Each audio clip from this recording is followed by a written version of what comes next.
ఉన్న బీజేపీ ఎన్నికలంటే భయపడుతోంది ఆరోపించిన ఢిల్లీ విద్యాశాఖ మంత్రి ఆతిషి.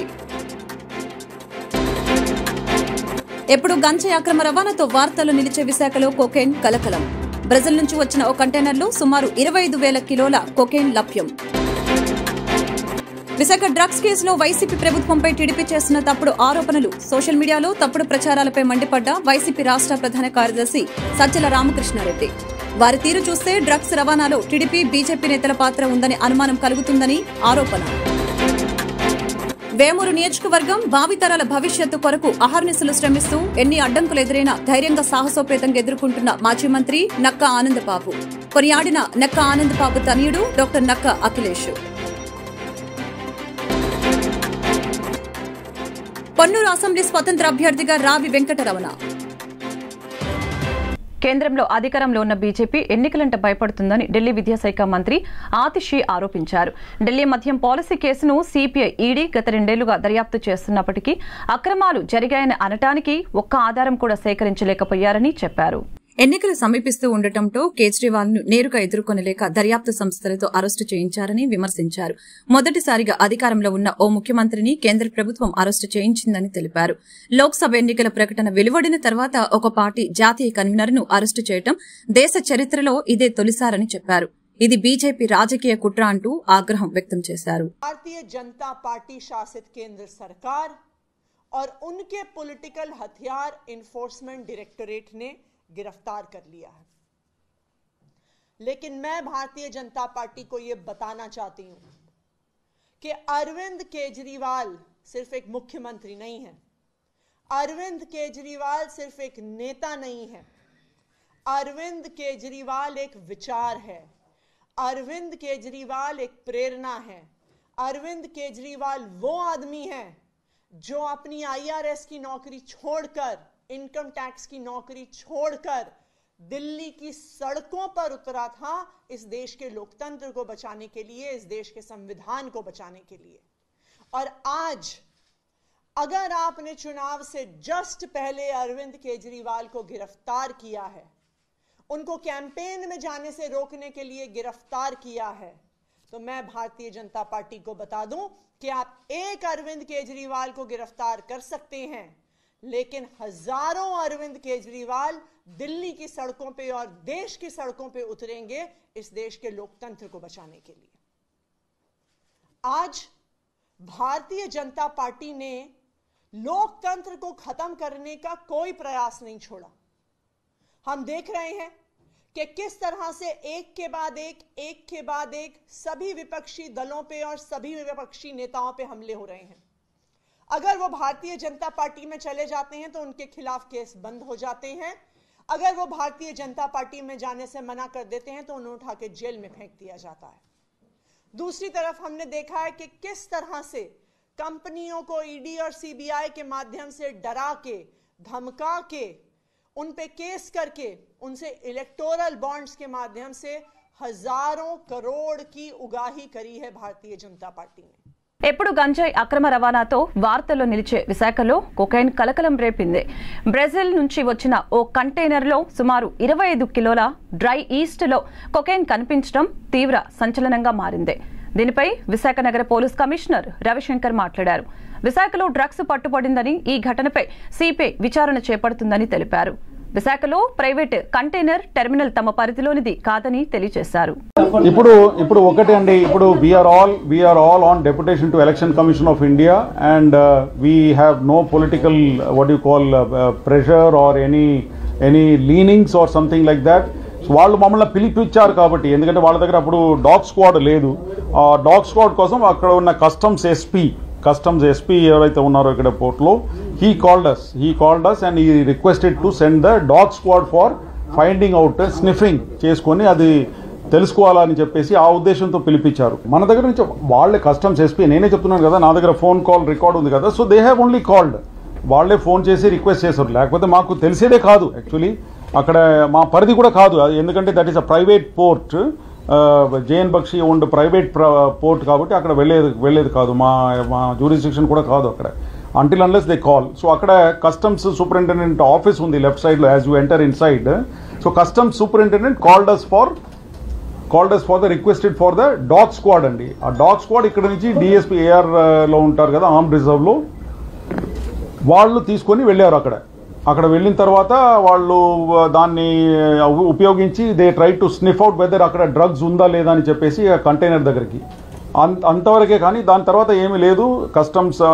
సిబిఐ డిఎస్పీ గారు అన్నారు మాకు అవసరం లేదు ఇది దీని వల్ల, ఎందుకంటే కన్ఫర్మేటరీ టెస్ట్ కావాలని చెప్పేసి ఇది మాకు ప్రయోజనం లేదని చెప్పేసి వాళ్ళ సిఎఫ్ఎస్ఎల్ ఉంది, వాళ్ళది సెంట్రల్ ఫోరెన్సిక్ సైన్స్ లెబారెటరీ, అక్కడ పంపించుకొని చేసుకుంటామని చెప్పిన తర్వాత మేము వెనక్కి వచ్చేసారు. అక్కడ వీడియోగ్రఫీ ఏదైతే చేస్తున్నప్పుడు అదే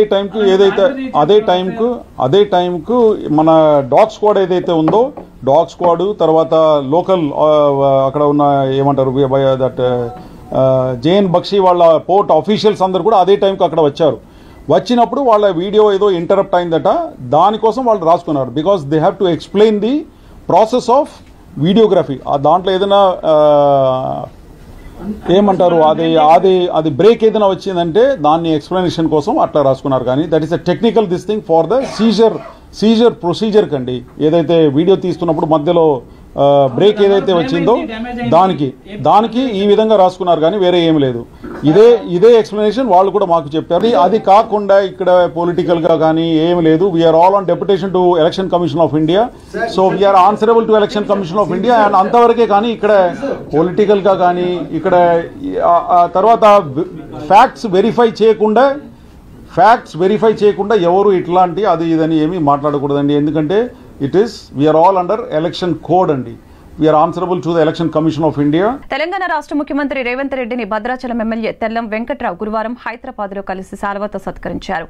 పార్లమెంట్ ఎన్నికల సందర్భంగా బీఆర్ఎస్ ఎమ్మెల్యేలు కాంగ్రెస్ లో చేరనున్నారని ప్రచారం సాగుతున్న నేపథ్యంలో వెంకట్రావు సీఎంను కలవటం చర్చనీయాంశంగా మారింది. రాబోయే పార్లమెంట్ ఎన్నికల్లో ఎలాంటి అవాంఛనీయ సంఘటనలు చోటు చేసుకోకుండా ఎన్నికల సంఘం మార్గదర్శకాల మేరకు పటిష్టమైన చర్యలు చేపట్టడం జరుగుతుందని భద్రాద్రి కొత్తగూడెం జిల్లా ఎస్పీ రోహిత్ రాజ్ తెలిపారు. గురువారం జిల్లా సరిహద్దు ప్రాంతమైన ఆంధ్రప్రదేశ్ రాష్ట్రం ఏలూరు జిల్లా పోలీసు అధికారులతో వీడియో కాన్ఫరెన్స్ నిర్వహించారు. జిల్లాల సరిహద్దులో ఏర్పాటు చేసిన చెక్ పోస్టుల వద్ద పటిష్ట నిఘా ఉంచాలని తెలిపారు. భద్రాద్రి కొత్తగూడెం జిల్లా చుంచుపల్లి గ్రామానికి చెందిన బూక్య మంగత్య అనే వ్యక్తి ఇంట్లో గురువారం రాత్రి గ్యాస్ సిలిండర్ లీక్ అయి మంటలు ఎగిసిపడ్డాయి. స్థానికుల ద్వారా విషయం అందుకున్న ఎస్ఐ గడ్డం ప్రవీణ్ సమయస్ఫూర్తిని ప్రదర్శించి మంటలను చాకచక్యంగా ఆర్పేశారు. మంటల్ని అదుపు చేయడంతో ఎటువంటి ప్రమాదం జరగలేదు. రాష్ట్ర ప్రజల ప్రయోజనాల ఏకైక అజెండాగా ఎన్డీఏలో చేరామని టీడీపీ అధినేత చంద్రబాబు చెప్పారు. పార్లమెంట్లో బలమైన గలం వినిపిస్తూ రాష్ట్రం కోసం పోరాడగల నాయకులనే అభ్యర్థులుగా నిలబెడుతున్నామని తెలిపారు.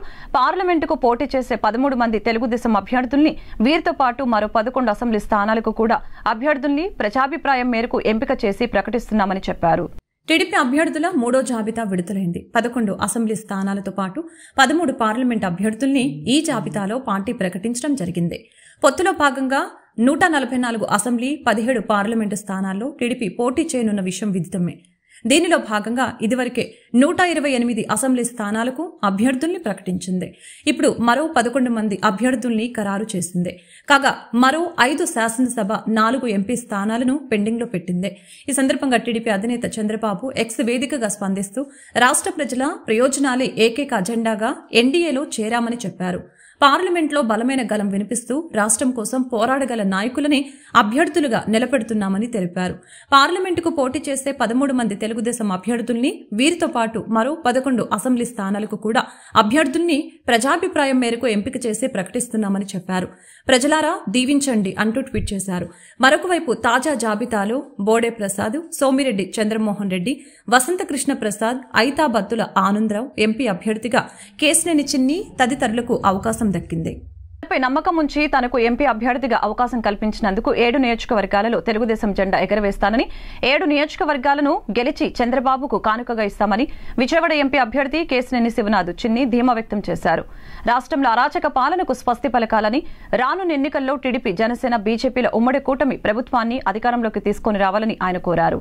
నేడు టీడీపీ 3వ జాబితాను విడుదల చేసిన సంగతి తెలిసిందే. ఎంపీల జాబితాలో విజయవాడ పార్లమెంట్ అభ్యర్థిగా కేశినేని శివనాథ్ చిన్నిని ప్రకటించిన సందర్భంగా గురునానక్ కాలనీలోని టీడీపీ విజయవాడ పార్లమెంటు కార్యాలయం ఎదుట సంబరాలు అంబరాన్ని అంటాయి. ఈ నేపథ్యంలో పార్టీ కార్యకర్తలు అభిమానులు బాణాసంచా కాల్చి వారి సంతోషాన్ని వ్యక్తం చేశారు. ఈ సందర్భంగా విజయవాడ పార్లమెంట్ అభ్యర్థి కేశినేని శివనాథ్ మాట్లాడుతూ విజయవాడ పార్లమెంట్ అభ్యర్థిగా అవకాశం ఇచ్చిన నారా చంద్రబాబుకు, నారా లోకేష్ కి అండగా నిలిచిన తెలుగుదేశం పార్టీ కుటుంబ సభ్యులందరికీ ప్రత్యేకంగా ధన్యవాదాలు తెలిపారు. తనపై నమ్మకం ఉంచి తనకు ఎంపీ అభ్యర్థిగా అవకాశం కల్పించినందుకు 7 నియోజకవర్గాల్లో తెలుగుదేశం జెండా ఎగరవేస్తామని, 7 నియోజకవర్గాలను గెలిచి చంద్రబాబుకు కానుకగా ఇస్తామని ధీమా వ్యక్తం చేశారు. రాష్ట్రంలో అరాచక పాలనకు స్వస్తి పలకాలని, రానున్న ఎన్నికల్లో టీడీపీ, జనసేన, బీజేపీల ఉమ్మడి కూటమి ప్రభుత్వాన్ని అధికారంలోకి తీసుకుని రావాలని ఆయన కోరారు. డ్రగ్స్ విషయంలో వైఎస్ఆర్సీపీ ప్రభుత్వంపై టీడీపీ తప్పుడు ఆరోపణలు, సోషల్ మీడియాలో తప్పుడు ప్రచారం చేస్తున్నారని వైసీపీ రాష్ట్ర కార్యదర్శి, ప్రభుత్వ సలహాదారు సజ్జల రామకృష్ణారెడ్డి మండిపడ్డారు. గుమ్మడికాయల దొంగ భుజాలు తడుముకున్నట్లుగా ముందే టీడీపీ వాళ్లు భుజాలు తడుముకుంటున్నారని, డ్రగ్స్ విషయంలో బీజేపీ, టీడీపీ నేతల పాత్ర ఉందని అనుమానం వ్యక్తం చేశారు. ఈ సందర్భంగా శుక్రవారం తాడేపల్లిలో ఆయన మీడియాతో మాట్లాడారు. విశాఖ పోర్టులో సిపిఐ డ్రగ్స్ ను సీజ్ చేసిందని, అందుకు సంతోషంగా ఉందని, దేశం పెద్ద ప్రమాదం నుంచి బయటపడిందని సజ్జల పేర్కొన్నారు. అయితే ఈ కేసు సిపిఐ వారు ఛేదించిన మరుక్షణం నుంచే టీడీపీ అధినేత చంద్రబాబు తన కొడుకు లోకేష్ విమర్శలకి దాడి చేస్తున్నారని, నిజానికి వారికి ఈ కేసుకి సంబంధం ఎక్కువగా ఉన్నాయని తెలిపారు. పురంధేశ్వరి బంధువులకు ఈ కంపెనీలతో సంబంధాలు ఉన్నాయని, టీడీపీ నేతలు కావాలని తనపై ఆరోపణలు చేస్తున్నారని, చంద్రబాబు ఇంగితం లేకుండా మాట్లాడుతున్నారని సజ్జల మండిపడ్డారు. పచ్చ మీడియా తప్పుడు కథనాలు ప్రచురిస్తుందని, తప్పుడు ప్రచురణలు చేసే వారిపై ప్రెస్ కౌన్సిల్లో ఫిర్యాదు చేస్తామని తెలిపారు. పార్టీ వాళ్ళు పెట్టిన జాతీయ ప్రధాన కార్యదర్శి అతని కొడుకు లోకేష్ వాళ్ళు కూడా ట్వీట్లు పెట్టడం, అసలు చంద్రబాబు నాయుడు ఆయన ముఖ్యమంత్రిగా పనిచేశాడు రాష్ట్రానికి, ఇంతకుముందు చేశాడు, ఈ రాష్ట్రానికి మళ్లీ కావాలని పగటికలాలు అంటున్నాడు. అతని కొడుకు ఫ్యూచర్లో ఎప్పుడన్నా అయిపోతానేమని అతను పగటికలాలు అంటున్నాడు. ఆ బుద్ధి అన్నా ఉండాలి, కొంత ఇంగితం ఉండాలి కదా. ఏం మాట్లాడుతున్నాము, ఏ స్థాయి వ్యక్తులము, మాట్లాడే ముందు మా స్థాయి కన్నా ఇది సరిపోతుందా, ఫ్యాక్ట్స్ ఏంటి, ఫ్యాక్ట్స్ లేదు మాట్లాడకూడదు అనే కనీస జ్ఞానం, కనీసం ఇంగితం అన్నా ఉండాలిగా. ఇప్పుడు దానికి రిప్లై మేము ఎక్స్ప్లెనేషన్ లాగా ఇచ్చుకోవాలి. ఇప్పుడు అలా జరిగిండేది ఒక అసలు నిజంగా అది దేశంలోకి వచ్చింటే భయంకరంగా ఉండేది. లక్కీగా ఇంటి రావడము, పట్టుకోవడం అనేది ఒక పెద్ద రిలీఫ్ స్టేట్కే కాదు దేశానికి కూడా. అంత భారీ ఎత్తున వచ్చిందంటే అది ఎక్కడికి టార్గెట్ పెట్టుకున్నారో, ఎవరు పెట్టుకున్నారో అని అనుకుంటే ఇప్పుడు వీళ్ళే అరిచే అరుపులు చూస్తుంటే వీళ్ళే ఉన్నారేమో అనిపిస్తుంది. అట్లాగా కంపెనీల్లో ఎవరున్నారని తెలిస్తే అంతా ఈ కుటుంబాల దగ్గరగా ఉండేవాళ్ళు, బంధువులు. సాక్షాత్తు ఆమె ఈయన చంద్రబాబు నాయుడు వదిన, ఇప్పుడు BJP state president Purandeswari, NT Rama Rao గారి కుమార్తె, ఆమె కొడుకు ఒక కంపెనీ, దాంట్లో కంపెనీలో ఉన్నాడు. ఆమె వియ్యంకుడు ఆ కంపెనీలోనే పార్ట్నర్ అనుకున్నారు. వాళ్ళు ప్రమోట్ చేసిన కంపెనీనే తర్వాత డివైడ్ అయ్యింది, ఒక్కొక్కరు ఒక యాక్టివిటీ చూసుకుంటున్నారు. బయటకు వచ్చి మేము అటాక్ చేసి వీడు సంజయ్ శివాల వాళ్ళు, టీడీపీ వాళ్ళు, అట్లాంటి వాళ్ళు ఉల్టా ముందే అందుకొని హడావుడిగా రాత్రి నుంచి పొద్దున్న నుంచి ఉదరగొడుతున్నారు. ఇప్పుడు ఇది కాదు, ప్రతి దాంట్లోనూ వాళ్ళు అలాగే చేస్తున్నారు ఫస్ట్ నుంచి ఇప్పటి వరకు. ఇది మళ్ళీ ఎన్నికలకు పోతున్న సమయంలో దీన్ని తీసుకొచ్చేసి మా మీద బండ వేస్తే మేము ఇది చేయాలి. ఇది ఖచ్చితంగా మేము అనుమానించేది. ఇది ఒక పెద్ద రిలీఫ్ దొరకడం అనేది. అదే గన ఊహించలేకపోతున్నాం. అది గన తప్పించుకొని బయటకు వచ్చింటే ఇది ఖచ్చితంగా టీడీపీ. విజయవాడలోని బందర్ రోడ్లో ఒక ప్రైవేట్ హోటల్లో ఫుడ్ బిజినెస్ ఆఫర్లతో సమావేశం ఏర్పాటు చేసిన ఎఫ్ఎస్ఎస్ఏఐ సీఈఓ కమలవర్ధన్ రావు సమావేశానికి రాష్ట్రం నలుమూలల నుంచి ప్రముఖ ఫుడ్ అసోసియేషన్ సభ్యులు మరియు హోటల్ అసోసియేషన్ ప్రెసిడెంట్స్ హాజరయ్యారు. ఫుడ్ బిజినెస్ ఆపరేటర్స్ యొక్క సమస్యల్ని తెలుసుకోవడానికి ఈ సమావేశం ఏర్పాటు చేశామని తెలిపారు. రాష్ట్రంలోని 26 జిల్లాల నుంచి హోటల్ అసోసియేషన్ ప్రెసిడెంట్స్ సమావేశానికి హాజరయ్యారు. దేశంలోని 2,50,000 పంచాయతీల్లో 5,40,000 రేషన్ దుకాణాల్లో పౌష్టిక ఆహారం అందించే ఫార్టిఫైడ్ బియ్యాన్ని అందజేస్తున్నట్లు తెలిపారు. ఫార్టిఫైడ్ బియ్యంపై ఉన్న అపోహల్ని తొలగించడానికి మా వంతు ప్రయత్నం చేస్తున్నాం. భారతదేశంలో ఆహార నాణ్యతను తెలుసుకోవడానికి భారతదేశంలోని 249 పరీక్ష కేంద్రాలు ఉన్నాయి. మొబైల్ ల్యాబ్స్ ద్వారా రైతు వద్దకి వెళ్లి నాణ్యతను పరీక్షిస్తున్నట్లు తెలియజేశారు. ఫుడ్ సెల్లింగ్ వీటిలో పాల్పంచుకుంటున్నారు.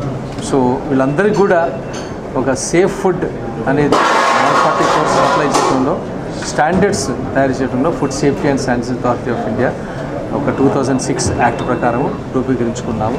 దాని ప్రకారంగా ఒక 200 మంది సైంటిస్టులు 21 సైంటిఫిక్ ప్యానెల్స్ తోటి, అంటే మీకు scientific panel on meet and meet products, oils, cereals and pulses and water, ఇట్లా డిఫరెంట్ సబ్జెక్టుల మీద 21 సైంటిఫిక్ ప్యానెల్, 200 మంది సైంటిస్టులు పనిచేస్తూ దేశం నలుమూలల 4,000 కంటే ఎక్కువ ఫుడ్ సేఫ్టీ ఆఫీసర్స్, అందరు ఫుడ్ సేఫ్టీ కమిషనర్స్ కలిసి బాధ్యత వహించి ఈ సేఫ్ ఫుడ్ని సప్లై చేయటం అనేది బాధ్యత. సో దాని ప్రకారంగా అన్ని రాష్ట్రాల్లోనూ మేము తిరగటం, ఇండస్ట్రీ తోటి కనెక్ట్ పెట్టుకోవటం, ఇండస్ట్రీ యొక్క అభిప్రాయాలు తెలుసుకోవటం, వాళ్ళ ఫుడ్ ఇండస్ట్రీ యొక్క మ్యానుఫ్యాక్చరర్స్ కానివ్వండి, వాళ్ళు యూజ్ చేసే పెస్టిసైడ్స్ లెవెల్స్ కానివ్వండి, ఫర్టిలైజర్స్ లెవెల్స్ కానివ్వండి, ఇవన్నీ కూడా తెలుసుకోవడానికి, వాళ్ళ ఛాలెంజెస్ ఏముంటున్నాయి తెలుసుకోవడానికి అనుకున్నాను మేము ఇక్కడ రావడం జరిగింది. అన్ని రాష్ట్రాలకు వెళ్తున్నాము, మహారాష్ట్ర, ఉత్తరప్రదేశ్ రాష్ట్రాలకు వెళ్ళాం. అదేవిధంగా ఆంధ్రప్రదేశ్లో కూడా ఈ ఫుడ్ బిజినెస్ ఆపరేటర్స్ వాళ్ళకున్న ఇష్యూస్ ఏంటి, రిజిస్ట్రేషన్ దగ్గర నుంచి, రెన్యువల్స్ దగ్గర నుంచి, సర్వైలెన్స్ రిపోర్ట్స్ దగ్గర నుంచి, ల్యాబ్స్తో వాళ్ళకున్న కష్టాలు ఏమిటి, అవన్నీ కూడా ఈరోజు తెలుసుకోవడం జరిగింది. మిత్రులందరూ కూడా, ఎంపీ వాళ్ళందరూ కూడా వచ్చారు, ఫుడ్ బిజినెస్ ఆపరేటర్స్ వచ్చారు, రైస్ మిల్లర్స్ వచ్చారు. రైస్ ఫార్టిఫికేషన్ చాలా అద్భుతంగా జరుగుతుంది ఆంధ్రప్రదేశ్లో, అది మీకు అందరికీ తెలుసు. నివాస్ గారు వాళ్ళ టీం కూడా ఎంతో అద్భుతంగా పనిచేస్తున్నారు.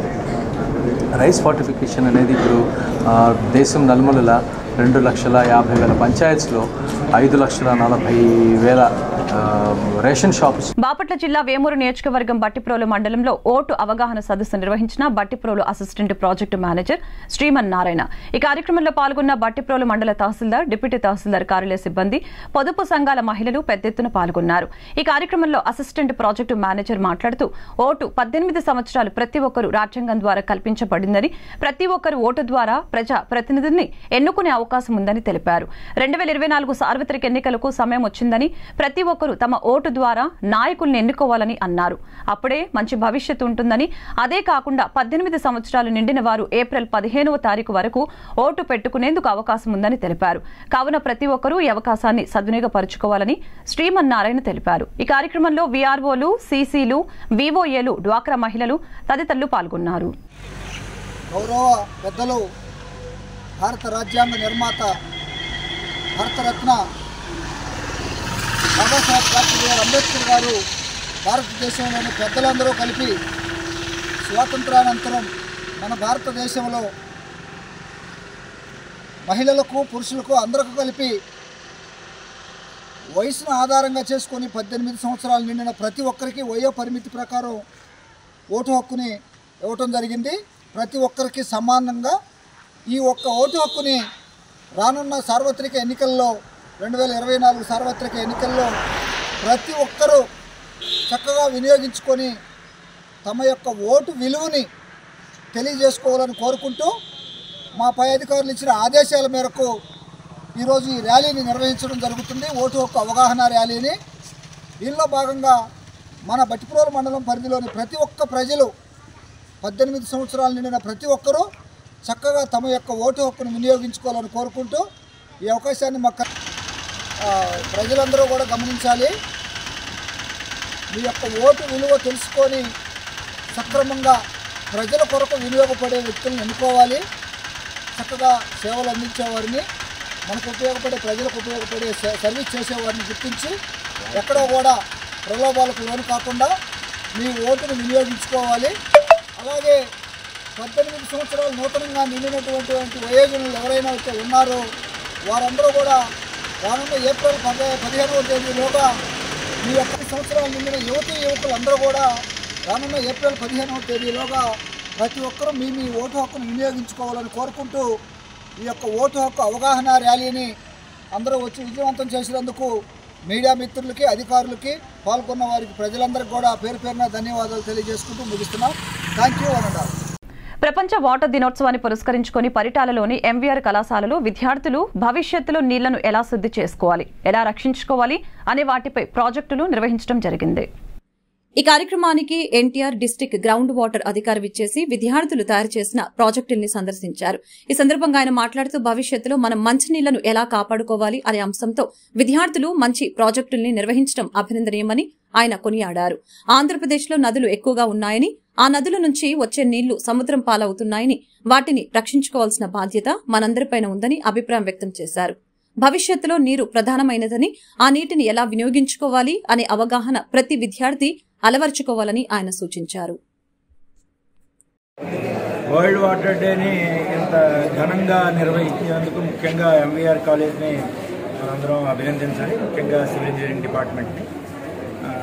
ఇవాళ మనం చూస్తాం, బెంగళూరు అనే కాదు ప్రపంచవ్యాప్తంగా రిసోర్సెస్ అన్నీ కూడా తగ్గిపోతున్నాయి. వాటర్ని సాంస్క్రిట్లో జీవ్ అంటారు, జీవము అంటే లైఫ్. అందుకే water is the elixir of life, it is the stuff of life, it is life itself అంటారు.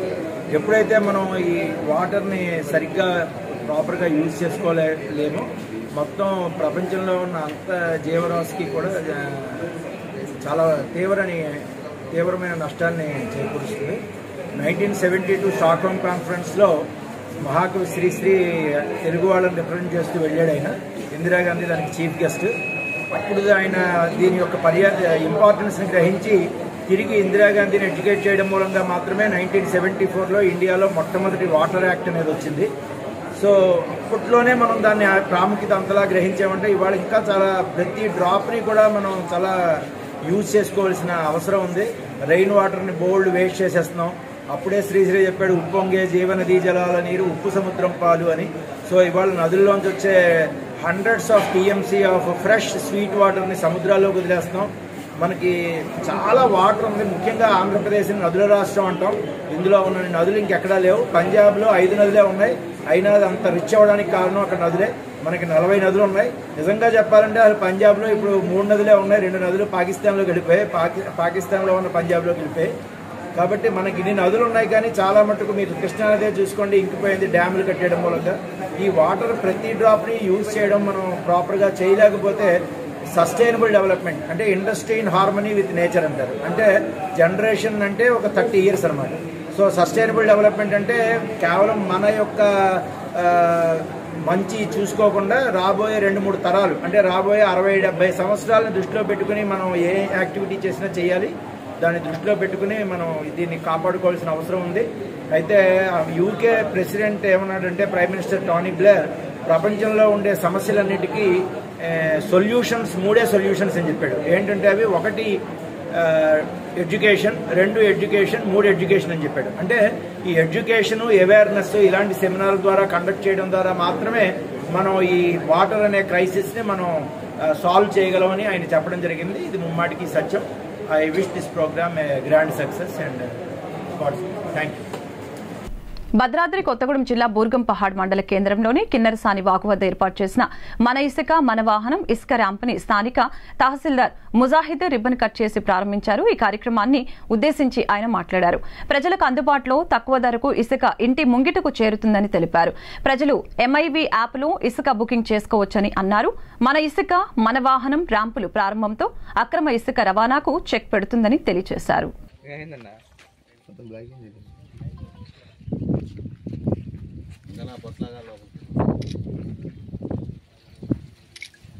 కన్నూరు నియోజకవర్గం అసెంబ్లీ స్వతంత్ర అభ్యర్థిగా మాజీ ఎమ్మెల్యే రావి వెంకటరమణ పోటీకి సిద్ధంగా ఉన్నట్లు ఆయన వర్గీయులు చెప్పకనే చెప్పారు. నిజమైన వైసీపీ కార్యకర్తలం మేమేనని, తెలుగుదేశం పార్టీ ప్రభుత్వంలో ఇబ్బందులు పడ్డామని, ప్రస్తుతం వైకాపా అభ్యర్థి సమన్వయం మరచి ఒంటెద్దు పోకడలు పోతున్నారని గుంటూరులోని రావి వెంకటరమణ గృహంలో జరిగిన సమావేశంలో వారు వెల్లడించారు. త్వరలో రావి పోటీ అధికారికంగా ప్రకటిస్తామని తెలిపారు. మాజీ సమన్వయకర్త మాజీ శాసనసభ్యులు శ్రీ రావి వెంకటరమణ గారిని మరి కొన్నూరు నియోజకవర్గం తరఫున మరి అందరూ కలపడం జరిగింది. ఆయన అభిప్రాయం కోసం కొన్నూరు నియోజకవర్గంలో ఉన్న వైఎస్ఆర్సీపీ నిజమైన కార్యకర్తలందరూ మరి ఎదురు చూస్తూ ఉన్నారు ఆయన అభిప్రాయం కోసం. మరి ఆయన ఏ అభిప్రాయం తీసుకున్నా ముక్త కంఠంతో ఆయనంటే నడటానికి సిద్ధంగా ఉన్నారు వైఎస్ఆర్సీపీ కార్యకర్తలు. దానికి తోడు ఇప్పుడున్న అభ్యర్థులు కూడా కలుపుకుపోగా గతంలో ఏ పరిస్థితులు అయితే నిజమైన కార్యకర్తలకు వైఎస్ఆర్ కాంగ్రెస్ పార్టీ కార్యకర్తలకు ఎదురైనాయో ఇప్పుడు కూడా అదే పరిణామాలు చోటు చేసుకుంటున్నాయని మాకు కొన్ని సమాచారాలు అందినాయి. మేము ఎట్టి పరిస్థితుల్లో రమణ గారి మాటలే దగ్గర నుంచి పక్కకొచ్చే పరిస్థితి లేదు. రమణ గారు ఏ డిసిజన్ తీసుకున్నా కానీ కొన్నూరు కూడా ప్రకటించబోతున్నాం. ఎందుకంటే వైఎస్ఆర్ కాంగ్రెస్ పార్టీ కార్యకర్తలు గతంలో టీడీపీ పరిపాలనలో ఏ విధంగా అయితే అవమానాలకు చిత్రహింసలకు కేసులకు ఇబ్బందులు పడ్డామో వాళ్ళంతా ఈరోజు కూడా రావి వెంకటరమణ గారు అంటే నడతానికి సిద్ధంగా ఉన్నారు. ఆయన అభిప్రాయం 2-3 రోజుల్లోనే కార్యాచరణ ప్రకటిస్తామని మీ ద్వారా తెలియపరుచుకుంటాం. వేమూరు నియోజకవర్గం భావితరాల భవిష్యత్తు కొరకు అహర్నిశలు శ్రమిస్తూ ఎన్ని అడ్డంకులు ఎదురైనా ధైర్యంగా సాహసోపేతంగా ఎదుర్కొంటానని మాజీ మంత్రి నక్కా ఆనందబాబు నాయకత్వాన్ని బలపరిచే విధంగా కృషి చేస్తానని నక్కా ఆనందబాబు తనయుడు డాక్టర్ నక్కా అఖిలేష్ తెలిపారు. ప్రచార కార్యక్రమంలో భాగంగా బాపట్ల జిల్లా వేమూరు నియోజకవర్గం రాచూరు గ్రామంలో నక్కా అఖిలేష్ ప్రచారం చేశారు. ప్రతి ఇంటికి వెళ్లి సూపర్ 6 పథకాలను వివరించి టీడీపీ కార్యకర్తలలో జోష్ను నింపుతూ ఉన్నారు. ఈ ప్రచారంలో అఖిలేష్ తో పాటు యువ కార్యకర్తలు అధిక సంఖ్యలో పాల్గొని అఖిలేష్ కు మద్దతు తెలుపుతున్నారు. వార్తలు ముగించే ముందు ముఖ్యాంశాలు మరొకసారి. కేంద్రంలో అధికారంలో ఉన్న బీజేపీ ఎన్నికలంటే భయపడుతోంది ఆరోపించిన ఢిల్లీ విద్యాశాఖ మంత్రి ఆతిషి. ఎప్పుడు గంజాయి అక్రమ రవాణాతో వార్తలు నిలిచే విశాఖలో కొకైన్ కలకలం. బ్రెజిల్ నుంచి వచ్చిన ఓ కంటైనర్లో సుమారు 25,000 కిలోల కొకైన్ లభ్యం. విశాఖ డ్రగ్స్ కేసులో వైసీపీ ప్రభుత్వంపై టీడీపీ చేస్తున్న తప్పుడు ఆరోపణలు, సోషల్ మీడియాలో తప్పుడు ప్రచారాలపై మండిపడ్డ వైసీపీ రాష్ట్ర ప్రధాన కార్యదర్శి సజ్జల రామకృష్ణారెడ్డి. వారి తీరు చూస్తే డ్రగ్స్ రవాణాలో టీడీపీ బీజేపీ నేతల పాత్ర ఉందని అనుమానం కలుగుతుందని ఆరోపణ. వేమూరు నియోజకవర్గం భావితరాల భవిష్యత్తు కొరకు అహర్నిశలు శ్రమిస్తూ ఎన్ని అడ్డంకులు ఎదురైనా ధైర్యంగా సాహసోపేతంగా ఎదుర్కొంటున్న మాజీ మంత్రి నక్కా ఆనందబాబు. కొనియాడిన నక్కా ఆనందబాబు తనయుడు డాక్టర్ నక్కా అఖిలేష్. పొన్నూరు అసెంబ్లీ స్వతంత్ర అభ్యర్థిగా రావి వెంకటరమణ. ఈ వార్తలు ఇంతటితో సమాప్తం. నమస్కారం.